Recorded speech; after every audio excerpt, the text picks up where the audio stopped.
estuvo bueno, que el sonido de Euskadi, que el sonido de Bilbao, que el sonido de España, que el sonido del País Vasco, que el sonido de México. Ya traigo el micrófono profesional para recoger todas las frecuencias que generan las pelotas al momento de golpear el suelo. Vamos a sincronizar el sonido.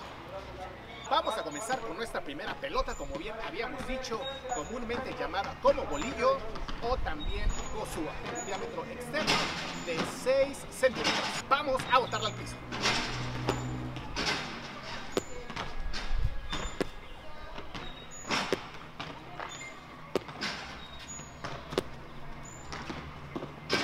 Es una pelota con el centro muy blandito.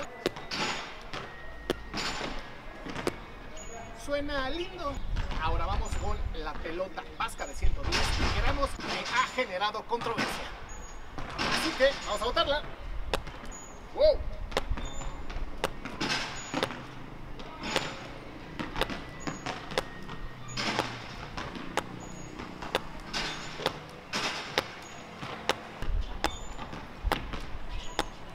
Suena seco, suena macizo, la verdad es que sí.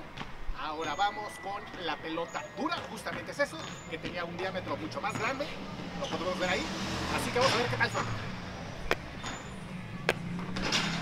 ¡Caramba!